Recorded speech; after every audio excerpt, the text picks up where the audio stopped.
If you've ever worked with a toxic colleague who smiles to your face and undermines you behind your back, this video is for you.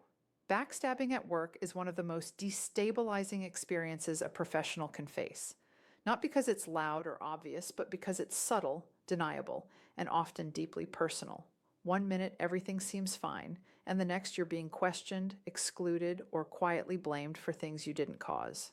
And if you're someone who values professionalism, collaboration, and integrity, this kind of behavior can be especially jarring. Let's start with something important.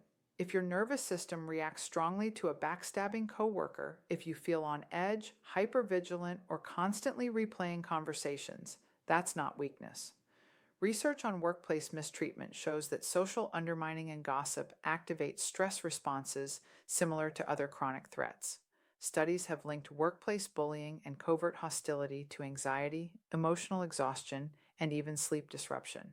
In other words, your body knows something isn't safe, even if you can't yet prove it. Backstabbing is rarely direct. It often shows up as selective information sharing, reputation damage disguised as concern, or triangulation, where someone talks about you to others instead of addressing issues directly.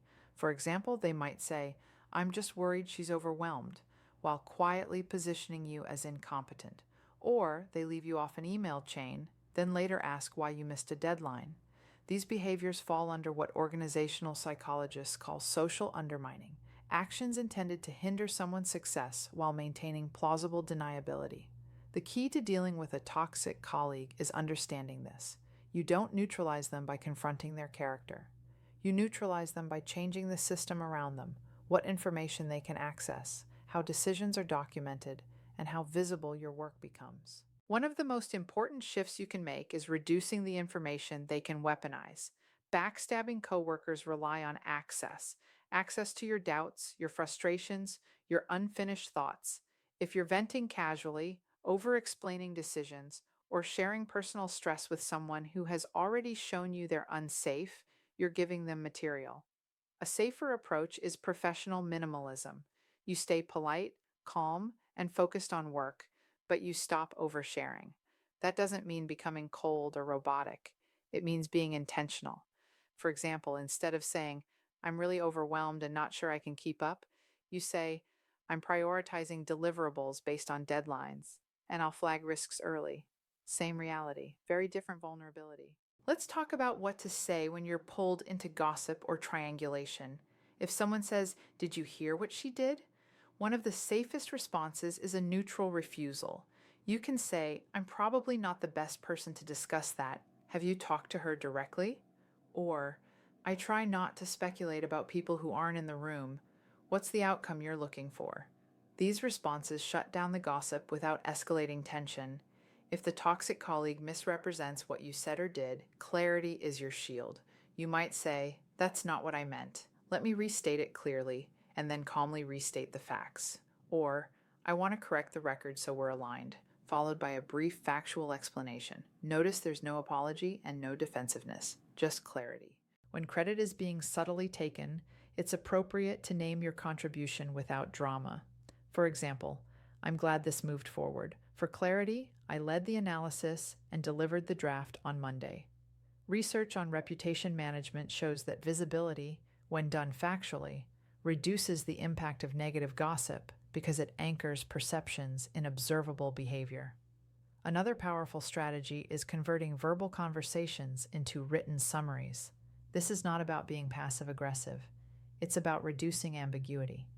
After a conversation, you can say, or write, "Thanks for the discussion today. My understanding is, first, I'm responsible for this piece. Second, the deadline is Friday. Third, any changes will be communicated via email. Let me know if I missed anything." This simple habit dramatically reduces gaslighting and "I never said that" moments. If the coworker performs concern about you, saying things like, "I'm worried she can handle this," you can respond with calm ownership. Try, "I appreciate the concern.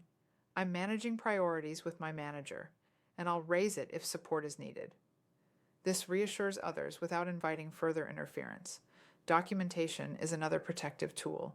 Keep a private log of incidents with dates, facts, and impact on work. You're not building a case out of paranoia. You're protecting yourself from memory distortion under stress. Research shows that ongoing workplace incivility creates cognitive load, which makes it harder to recall events accurately over time. Documentation offloads that burden. If escalation becomes necessary, the safest way to do it is to frame the issue as a work risk, not a personality flaw. For example, I want this project to succeed. On 2 occasions, I wasn't included on decision emails, and then I was asked to explain delays without context. The impact is rework and timeline risk. Can we agree on a process where all scope changes are documented in the shared channel? This approach aligns with evidence-based conflict resolution principles that emphasize shared goals and specific behavioral requests. Throughout all of this, remember that recovery matters too. Exposure to a toxic colleague can lead to rumination, sleep disruption, and emotional exhaustion. Taking care of your nervous system through clear boundaries, slowing your speech, longer exhales, and end-of-day mental shutdown rituals is not optional.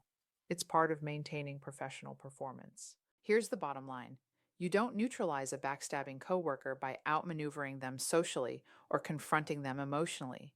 You neutralize them by becoming boring to sabotage and impossible to misrepresent. Less access, more clarity, consistent documentation, calm, powerful phrases. And if you're dealing with a toxic colleague right now, know this: you're not here to fix them. You're here to protect your credibility, your peace, and your future. Calm clarity, repeated over time, is one of the most powerful leadership tools you have. Make sure to like, subscribe, and grab my free leadership workbook, 5 Steps to Communicate with Calm, Clarity, and Confidence, at powerofpeacefulness.com. Until next time, take a deep breath, embrace the present moment, and keep walking your path to peace.